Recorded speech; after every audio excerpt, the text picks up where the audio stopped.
Tone, tone, tone, tone, tone, tone, tone.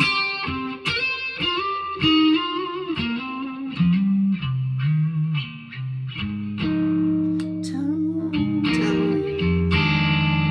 I'm missing a string. I've been missing a string for about 2 months.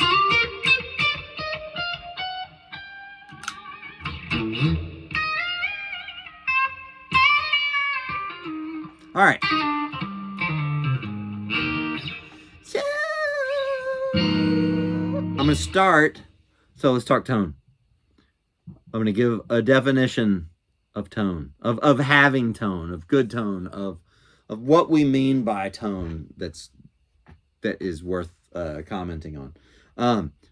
Tone. This is going to sound surprising, I think. It's the type of analytical approach to it that I tend to do to things. Tone is the noises in the notes. It's extracurricular sounds that accompany a note. So if you think of somebody without tone or who doesn't have remarkable tone, right? They play a note and it's a very plain. It is the note. You can tell it's the note. There it is. But there aren't extracurricular sonic events that accompany it. Contrast that with the middle position on a telly. Here's the Circus Survive song.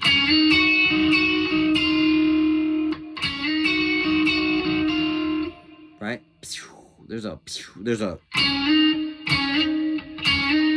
you can hear it, the sound, that swoosh sound that the middle position on a good telly has, right?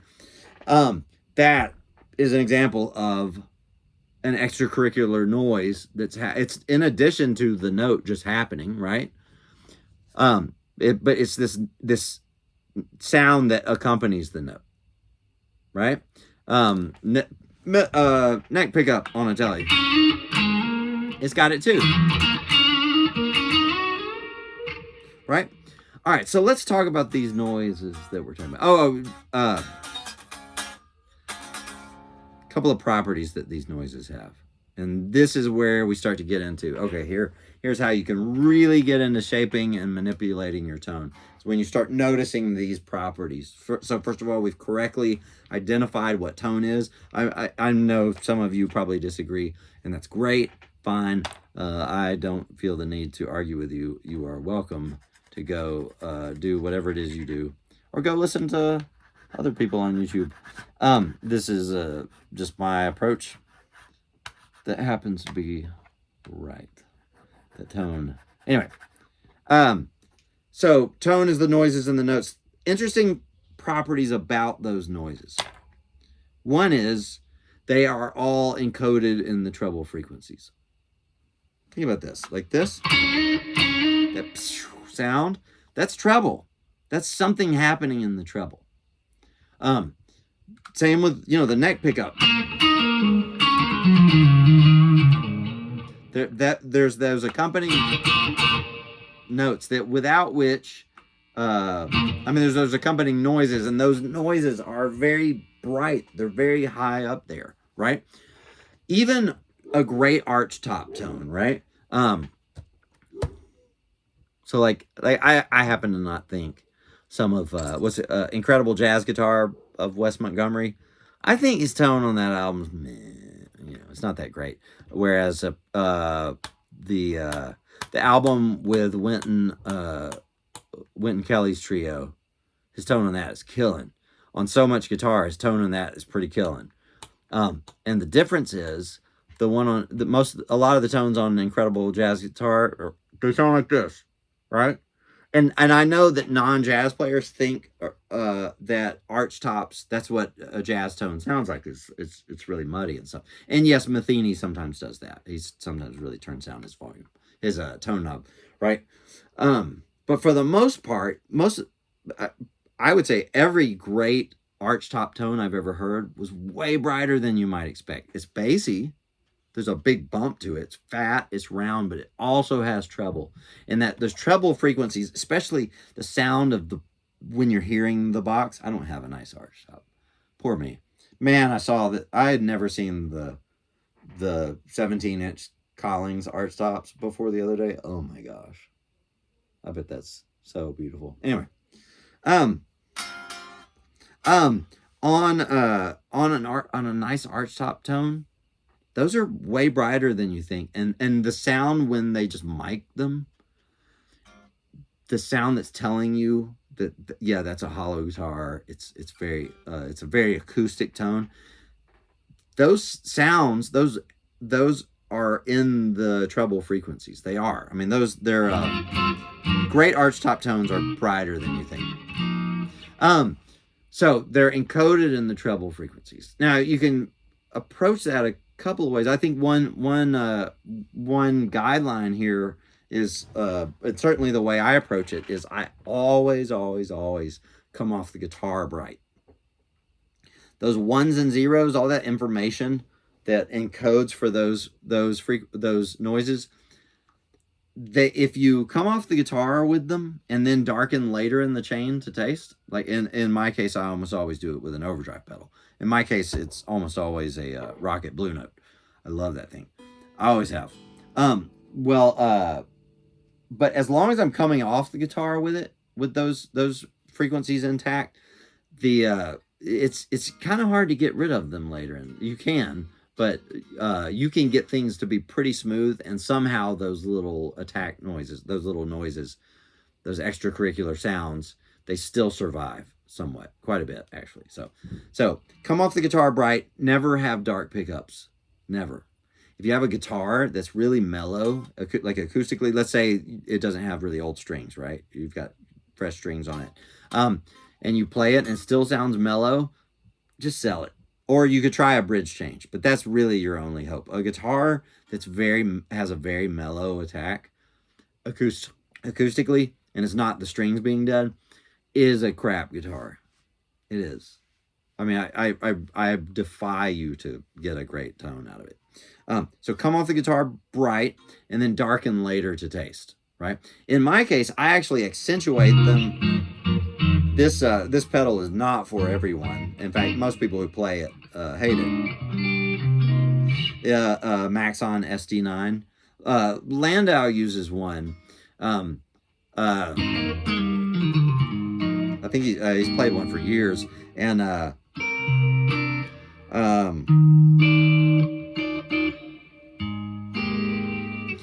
he's played one for years, and but he runs it like a proper dirt pedal, right? He's got the dirt knob up. I don't run it like that. Even, by the way, when you run it like that, that's when most people hate it. It's ultra harsh. It's way harsher than you think. I run mine with the gain all the way off. It's just a brightening pedal. Mine's basically an EQ pedal. It's like a top boost version of whatever you plug it into. So you got a dark amp, you want to give it a little more chime, SD9. Perfect way to do it. The Chase Tone Secret Preamp on mid. It's been a while since I had one. Mid or bright. That's a really nice option too. So the SD9 is always a little dirty. Even with the gain off, there's still some dirt. So let that play into your decision makings. But in my case, so here's the Blue Note by itself with the SD9 in front of it.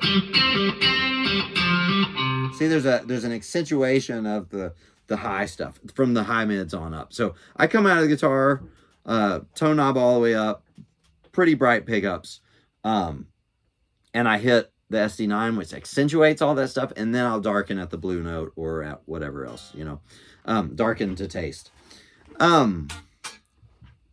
Okay, so they're encoded in the treble frequencies. By the way, that doesn't mean use the brightest cable. I thought it would mean use the brightest cable that I could find, and for whatever reason, some cables just don't sound good. So I don't know if that's a capacitance thing or what, but so yeah, I end up using just cheap, or not even cheap, just whatever 10-foot different things. But other thing about those extracurricular noises, okay, they last less than half a second. They are at the attack of the note. Hear that? Now listen. this note right now, there's nothing remarkable happening. It's a very plain note. Now, but that is over. There's nothing remarkable happening about this note anymore, right? They happen at the attack. Those noises do, which means that's where you need to focus your observations, right? Back in the day, there was a study that involved a ton of different instruments, including human voices. But they took everybody played or sang the same note, and they cut off the first second or the attack of every single instrument, and all you could listen to was the sustain part, and you could barely tell a difference between the notes, between the instruments and the voices. You literally couldn't tell which one was a French horn versus a human voice. You couldn't tell because the attack was gone. It was just the sustain. And so the thing that tells us, hey, this is a French horn, this is a flute, this is a telly on the middle pickup, this is a Les Paul on the neck pickup. The thing that tells your brain that are the attacks of the notes, the first half second at most of each note. So that's where you need to focus. You need to obsess over that. Start focusing on, look, when I attack very quietly versus start pounding on it. Listen, that, pretty plain. It starts to provoke it in a different way, right? You want to start thinking in terms of of provocations, right? How is it that you're attacking each note? How much do you want out of this given note, right? By the way, I mean, so instruments that use bows kind of fall in between there, because like a bow will constantly attack the note, so it can be a little bit of a hard case. So